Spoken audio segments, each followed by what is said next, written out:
Fala, meu querido! Mais uma aula de teoria para a gente estudar agora recursos de humor. Olha só, não sei se você já teve alguma aula sobre isso, mas a grande sacada dessa aula é entender que o humor, ele é algo a ser estudado de maneira objetiva. Claro que a gente não vai conseguir estudar humor aprofundadamente, né, como humoristas estudam, mas saiba você que para você ser um humorista não basta ser engraçado, né? Você vai fazer um show de stand-up, aquilo ali envolve muito estudo em como fazer movimentos para que as pessoas achem graça, e nem sempre isso dá muito certo, né? Então, a grande sacada aqui é a gente aprender quais são os recursos de um humor que pode aparecer numa prova. E isso não tem nada a ver com estratégia, é uma teoria. O que é o humor? A presença de humor em um texto, isso é marcado pela objetividade, não é a mesma coisa que o trecho do texto que você achou engraçado. Isso é subjetividade. Então esse é o primeiro ponto. O humor não tem a ver com onde você achou graça. Esse é o ponto. As pessoas tendem a associar as duas coisas como se elas fossem uma relação automática.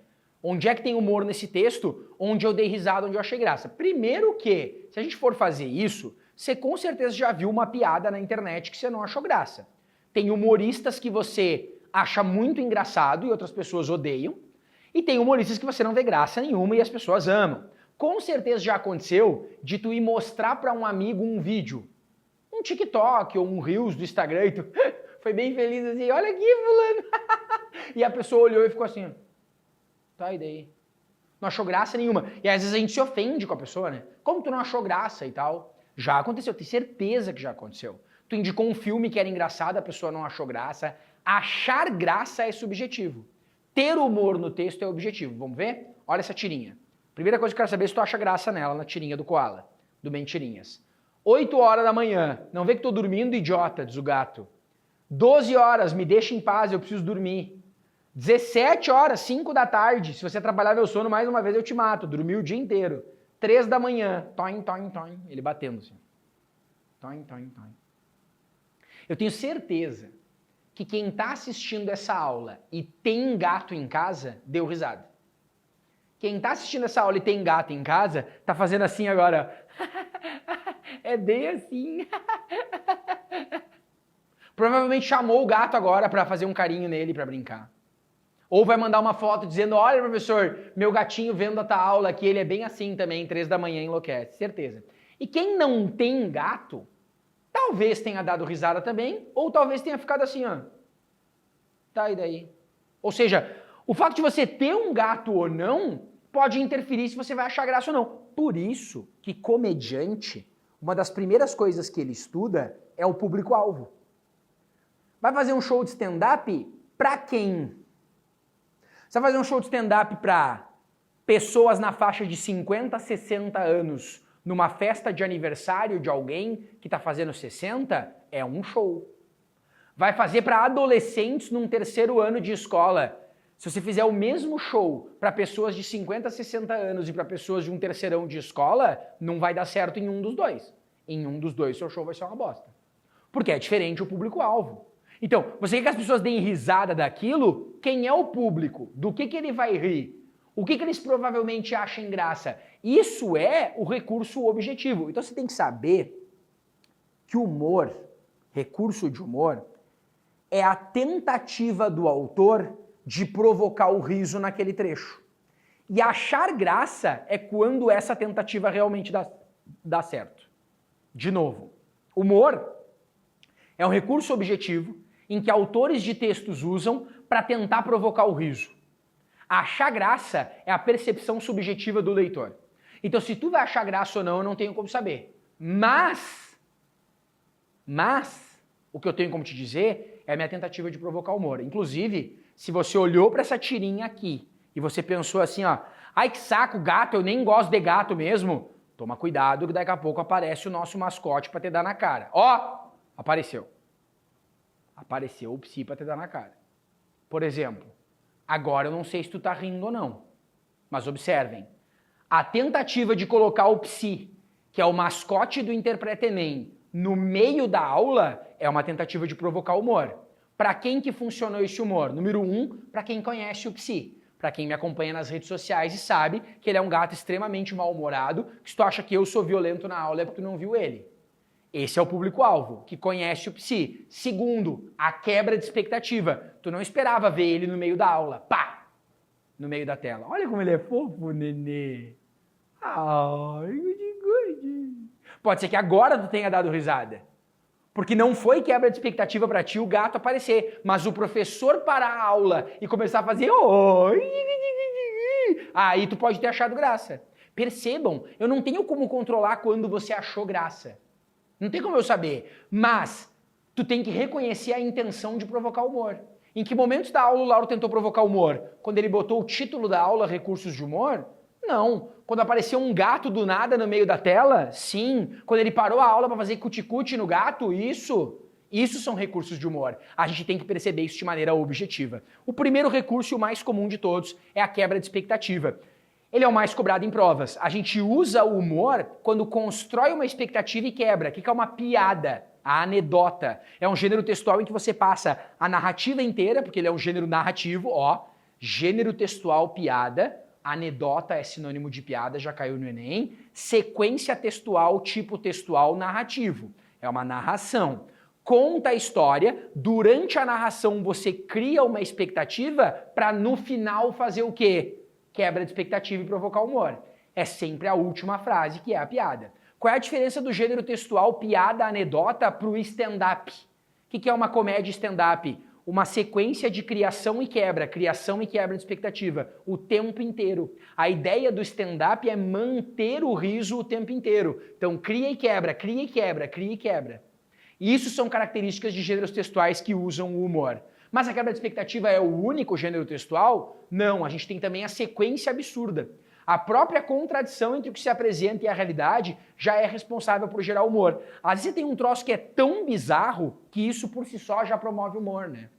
Um professor entrar fantasiado na aula, de qualquer coisa. Eu já entrei fantasiado de unicórnio, já entrei, meu Deus, nem sei pensar em quantas coisas já me fantasiei. Mas se eu apareço fantasiado, qual é a tua primeira reação? Dar risada. Por uma quebra de expectativa? Não, porque tu não tinha expectativa sobre o aparecer ou não. Aquilo ali foi só bizarro. Essa própria sequência absurda, bizarra, já é responsável por gerar humor. Ou a contradição irônica, que também é um ponto que eu coloquei. Apontar uma ironia no comportamento ou na fala de alguém também é um recurso humorístico. É quando você pega alguém que foi incoerente por qualquer motivo, alguém que, por exemplo, defende que é contra toda e qualquer forma de preconceito. A pessoa, você deve conhecer alguém assim. A pessoa diz que ela é contra qualquer preconceito. Então ela é contra preconceito racial, ela é contra preconceito de gênero, ela é contra preconceito pela orientação sexual. Aí alguém vai lá e comete um erro de português. A pessoa fala pra mim fazer. Ela é a primeira a dar risada e esculachar a pessoa que cometeu o erro de português. Aí eu vou lá e digo assim, ué, você que era toda contra qualquer tipo de preconceito, tendo preconceito linguístico?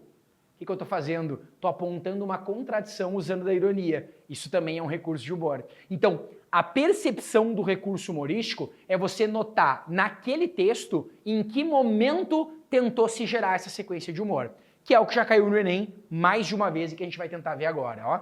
Nessa questão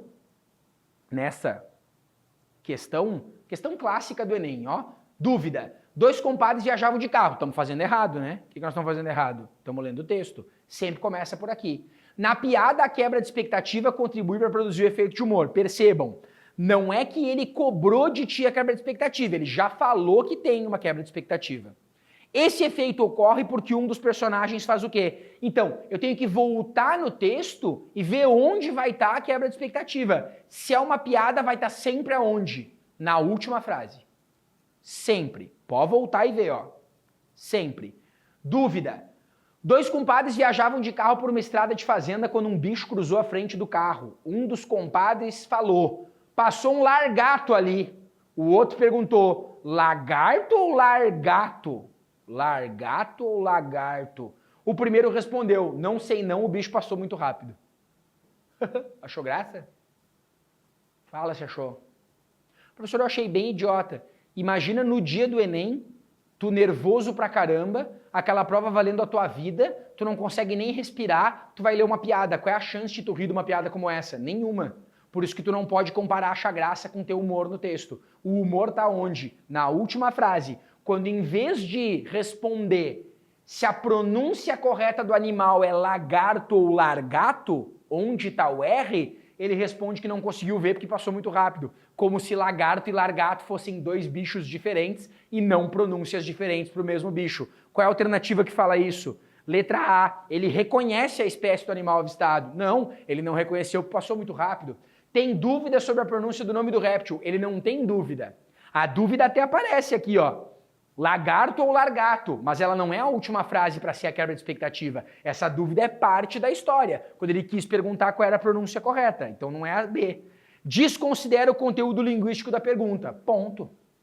É essa. Ele desconsidera que a pergunta é sobre a pronúncia do animal, achando que são dois animais diferentes. Essa é a resposta, até porque não tem como ser as outras, ó. Constata o fato de um bicho cruzar a frente do carro. Ele até constatou, mas não é essa a quebra de expectativa no final. Apresenta duas possibilidades de sentido para a mesma palavra. Ele apresenta duas possibilidades de pronúncia para a mesma palavra. Mas é o mesmo sentido porque era o mesmo animal e não é ali que estava a quebra de expectativa. Nessa questão, a gente tem o texto. É de morte, só vai morte. Vamos ler o que está perguntando primeiro. Nessa crônica, o efeito de humor é basicamente construído por uma. Perceba, eu não tenho como responder sem ler o texto. Até posso tentar ver ali quais são as alternativas que possam ter, mas eu preciso pelo menos ter uma ideia do texto para saber onde é que pode estar o humor. Mesmo que eu leia o texto, só até procurar o humor dele, ó. Eu vou voltar pro texto e vou ver. É de morte, detetive particular, está na plaqueta. Tem um escritório numa galeria de Copacabana, entre um fliperama e uma loja de carimbos, tá? Dá só pro essencial, um telefone mudo e um cinzeiro. Mas insisto numa mesa e numa cadeira. Apesar do protesto das baratas. Baratas? Elas não vencerão. Comprei um jogo de máscaras, o que tem a ver? No meu trabalho, o disfarce é essencial, tá? Ele é detetive. Para escapar dos credores. Outro dia entrei na sala e vi a cara do King Kong andando pelo chão. As baratas estavam roubando as máscaras. Só um pouquinho. O que é isso? É o absurdo. Uma sequência de situações absurdas que não fazem sentido nenhum. Então não é uma quebra de expectativa, porque não houve uma criação e depois uma quebra. Não há uma ironia. Há uma situação que é bizarra por si só. Vou procurar alternativa. Ele diz que o efeito de humor é a segmentação de enunciados baseada na descrição do personagem. A segmentação não provoca o humor. Ordenação dos constituintes oracionais na qual se destaca o núcleo verbal. Tu ter uma ordenação da frase, aí é meio gramática, né? Com o núcleo verbal em destaque promove o humor? Não. Estrutura composicional caracterizada pelo arranjo singular dos períodos. O arranjo dos períodos promove o humor? Olha D. Sequenciação narrativa na qual se articulam eventos absurdos. Acabou. É a sequência absurda. Seleção lexical na qual predominam informações redundantes. Não é a redundância que torna o humor. É do nada ter as baratas e o King Kong ali. Completamente bizarro. Tá vendo? Quando você estuda o troço, recursos de humor, quais são os tipos, a prova do Enem fica muito mais fácil. Agora eu queria que você fizesse uma pergunta. Como é que as pessoas estão indo para a prova de linguagens do Enem sem isso e querem ir bem? O cara de repente até acerta essa por interpretação, mas é por isso que as pessoas dizem que a prova é só de interpretação, né? Elas não sabem os conteúdos que estão caindo. Agora, a cada aula que passa, tu vai aprendendo novos conteúdos. E assim a gente vai continuar até o final do curso. Recursos de humor, questão certa na prova do Enem. Te vejo na próxima!